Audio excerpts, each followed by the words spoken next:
Hello साथियों, welcome to planet 4। आप सभी को प्लेनेट 4 विक्रम का नमस्कार। अमेरिका की जमीन पर हालात अचानक करवट ले रहे हैं और हवा में वही तनाव घुल गया है जो किसी तूफान से पहले आता है। बताया जा रहा है कि अब तस्वीर ऐसी बन सकती है कि डोनाल्ड ट्रंप को वसूले गए सारे टैरिफ के पैसे भी लौटाने पड़े। इसी बीच न्यूयॉर्क टाइम्स ने भारत और ट्रंप को लेकर ऐसे खुलासे किए हैं जिनसे वॉशिंगटन से दिल्ली तक की सियासत हिल गई है। चर्चा इस बात की भी है कि मोदी और ट्रंप के बीच 35 मिनट की कॉल में आखिर क्या हुआ, जिसके बाद पूरा खेल बिगड़ गया। और फिर सोशल मीडिया पर उस वक्त खलबली मच गई जब अचानक ट्रंप इज डेड ट्रेंड करने लगा। हर कोई हैरान था कि इसके पीछे की सच्चाई आखिर क्या है, और इसी सवाल ने इस पूरे घटनाक्रम को और रहस्यमय बना दिया। इधर भारत ने भी साफ कर दिया कि वह अमेरिका से व्यापार पर बातचीत करने से फिलहाल किनारा करेगा। पूर्व अधिकारी के कुछ चौंकाने वाले बयान सामने आए हैं जिसे हम आगे जानेंगे, लेकिन सबसे बड़ा झटका ट्रंप को अमेरिका की अदालत से लग चुका है। अब आगे भूकंप जैसे हालात बनने की आशंका जताई जा रही है। ट्रंप ने आवेश में आकर कई देशों पर टैरिफ लगाए और अब वही टैरिफ अमेरिकी कोर्ट में सबसे बड़ा बखेड़ा बन गए हैं। अगर फैसला ट्रंप के खिलाफ आया तो उनकी सरकार को लगभग $150 बिलियन से भी ज्यादा वापस करना पड़ सकता है। यह रकम अमेरिकी खजाने पर भारी दबाव डालेगी और इसके बाद हालात ऐसे बन सकते हैं मानो कोई आर्थिक सुनामी आ गई हो। अमेरिका में तबाही जैसे नजारे दिख सकते हैं। घर छिन जाएंगे, नौकरियां खत्म हो जाएंगी और सामाजिक सुरक्षा तंत्र तहस नहस हो जाएगा। यह बात मैं नहीं कह रहा बल्कि अमेरिका का न्याय विभाग कर रहा है। तब नजरें टिक गई हैं अमेरिकी सुप्रीम कोर्ट पर, क्योंकि अगर कोर्ट ने ट्रंप टैरिफ के खिलाफ फैसला सुना दिया तो फिर सवाल यही होगा कि ट्रंप के पास कौन से रास्ते बचेंगे। यही से अगली कहानी शुरू होती है, क्योंकि अमेरिका के कानून में टैरिफ को लेकर साफ नियम लिखे हैं और बताया जा रहा है कि ट्रंप ने इन्हीं नियमों को तोड़ना शुरू कर दिया था।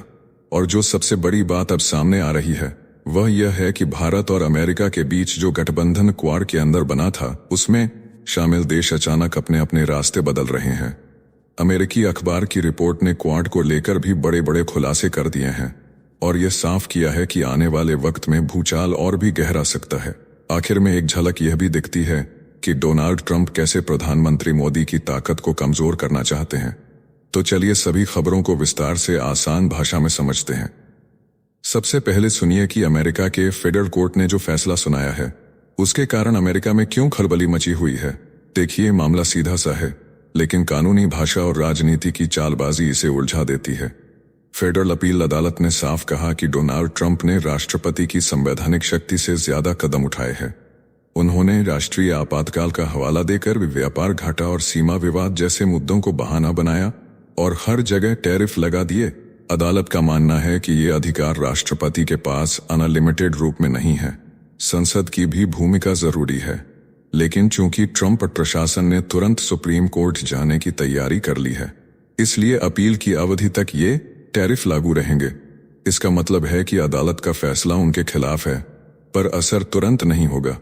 अब इससे सबसे बड़ी समस्या पैदा हुई है बाजार में। कंपनियों को समझ नहीं आ रहा कि कल से टैक्स कम होगा या वैसे ही रहेगा। उपभोक्ता भी महंगाई को लेकर परेशान है और विदेशी सरकारें भी असमंजस में हैं कि अमेरिका के साथ व्यापार कैसे किया जाए। न्याय विभाग यानी डीओजे ने चेतावनी दी है कि अगर सुप्रीम कोर्ट भी यही फैसला बरकरार रखता है तो सरकार को अरबों डॉलर वापस लौटाने पड़ सकते हैं, क्योंकि जो टैरिफ वसूले गए वो अवैध साबित होंगे। दूसरी तरफ ट्रंप इसे राजनीतिक हमला बता रहे हैं और कह रहे हैं कि वे इसे निर्णायक मोड़ तक ले जाएंगे। यानी मामला अब कानूनी लड़ाई से ज्यादा राजनीतिक प्रतिष्ठा की जंग बन चुका है। अब सुनिए कि अगर डोनाल्ड ट्रंप सरकार को वसूले गए टैरिफ वापस करने पड़े तो अमेरिका को कैसे बड़ा झटका लगेगा। ट्रंप सरकार की दिक्कत यह है कि उन्होंने अब तक जो अरबों डॉलर का टैरिफ वसूला है, अगर अदालत उसे अवैध मानकर वापस लौटाने का आदेश दे देती है तो अमेरिकी खजाने पर भारी बोझ पड़ेगा। आंकड़ों के हिसाब से जुलाई तक लगभग 159 अरब डॉलर जमा हुआ है। सोचिए, इतना पैसा वापस करना पड़ा तो सरकार के बजट और राजकोषीय संतुलन में जबरदस्त दबाव आ जाएगा। इसी वजह से न्याय विभाग ने अपने पत्र में साफ लिखा कि अगर यह पराजय बनी रही तो हालात आर्थिक तबाही जैसे हो सकते हैं। इसका मतलब है कि टैक्स पेयर्स और आम लोग भी संकट झेलेंगे। घरों की किस्तें चुकाना मुश्किल होगा, नौकरियों पर तलवार लटक जाएगी, लोगों की बचत डूब सकती है।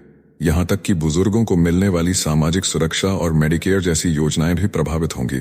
यह बयानबाजी दर्शाती है कि व्हाइट हाउस के भीतर घबराहट बहुत गहरी है। साथ ही ट्रंप का सबसे बड़ा हथियार यानी धमकी देकर टैरिफ लगाने की अब बेअसर होती दिख रही है।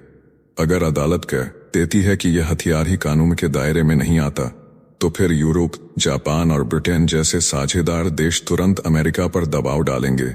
वे कहेंगे कि पहले से किए गए समझौते फिर से खोले जाएं या नई डील को टाल दिया जाएगा। मतलब अमेरिका की सौदेबाजी की ताकत सीधे तौर पर कमजोर हो जाएगी। जहां अब तक टैरिफ की धमकी देकर ट्रंप पार्टनर देशों से रियायत लेते थे, वही देश अब अमेरिका के आगे और शर्तें रखेंगे। नतीजा यह होगा कि वैश्विक मंच पर अमेरिका का दबदबा कमजोर दिखेगा और व्हाइट हाउस की डील मेकिंग की छवि पर सीधा आघात पहुंचेगा। अब सुनिए कि ट्रंप क्यों बौखलाए हुए हैं और उनके पास कौन से रास्ते बचे हैं।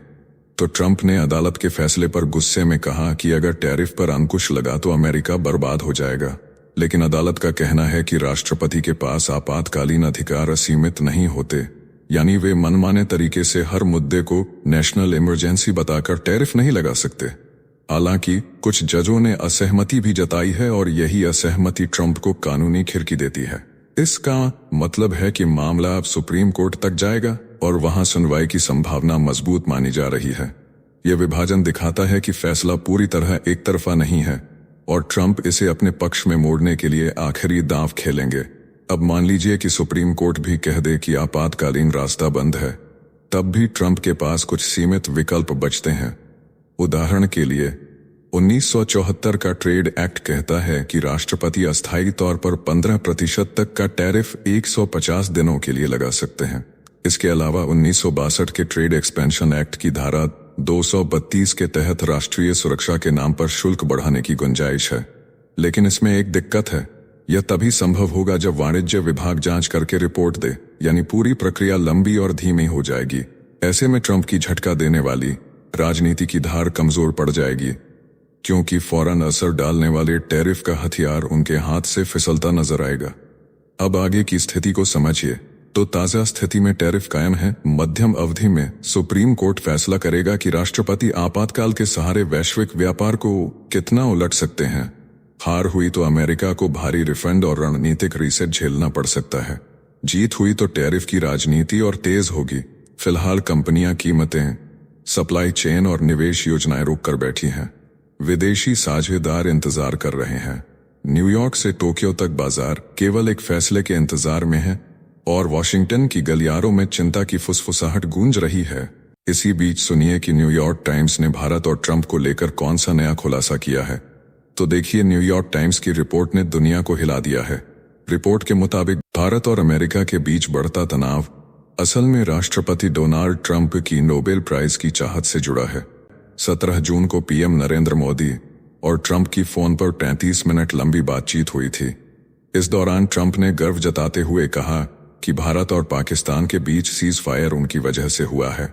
इसके बाद उन्होंने मोदी से कहा कि पाकिस्तान उन्हें नोबेल पुरस्कार के लिए नॉमिनेट कर रहा है। भारत को भी ऐसा करना चाहिए। मोदी ने दो टूक कह दिया कि यह सीज फायर भारत और पाकिस्तान के बीच हुआ है, इसमें अमेरिका का कोई रोल नहीं। मोदी की इस नाराजगी ने रिश्तों को तल्ख कर दिया और तब से दोनों नेताओं के बीच कोई बातचीत नहीं हुई। अब आगे सुनिए कि भारत और अमेरिका के बीच जो अविश्वास गहराया है, उसके पीछे पाकिस्तान कैसे जिम्मेदार है। रिपोर्ट बताती है कि ट्रंप ने मोदी की बातों को अनसुना किया, जिससे तल्खी और बढ़ गई। वॉशिंगटन और नई दिल्ली में 1 दर्जन से ज्यादा सूत्रों से यह जानकारी सामने आई है। इन सूत्रों का कहना है कि ट्रंप की नीतियों ने भारत और अमेरिका के रिश्तों को कमजोर कर दिया है। मोदी ने ट्रंप को कभी सच्चा दोस्त कहा था, लेकिन अब हालात बदल चुके हैं। लोगों का कहना है कि पाकिस्तान ने जानबूझकर पहलगाम आतंकी हमले किए ताकि ट्रंप को मध्यस्थता करने का अवसर मिले और भारत को फंसाया जाए। यानी भारत और अमेरिका के बीच जो दरार पैदा हुआ है, इसके पीछे पाकिस्तान जिम्मेदार है। यह भी माना जा रहा है कि ट्रंप के आने के बाद पाकिस्तान के अंदर इमरान खान को कुर्सी वापस देने की तैयारी चल रही थी। यह जनरल मुनीर और शहबाज शरीफ के लिए बड़ा खतरा था, लेकिन मुनीर ने भारत पर हमला करके ट्रंप का दिल जीत लिया। लेकिन ऐसा लग रहा है कि भारत को सारा खेल समझ आ चुका है। इसी बीच रिपोर्ट में एक और खबर सामने आई है। अमेरिकी राष्ट्रपति कार्यालय से जुड़े अधिकारियों ने बताया कि पहले ट्रंप को भारत में क्वाड समिट में शामिल होना था, लेकिन अब उनकी भारत यात्रा की कोई योजना नहीं है। अब सवाल है कि अमेरिका क्वाड को हल्के में क्यों ले रहा है? तो देखिए, क्वाड का मकसद इंडो पैसिफिक में नियम आधारित व्यवस्था को मजबूत करना है, मगर टैरिफ युद्ध ने समन्वय की चाल बिगाड़ दी। ऑस्ट्रेलिया घरेलू दबाव और मंदी की आशंका के बीच चीन के साथ व्यापारिक गर्माहट लौटाने में लगा है।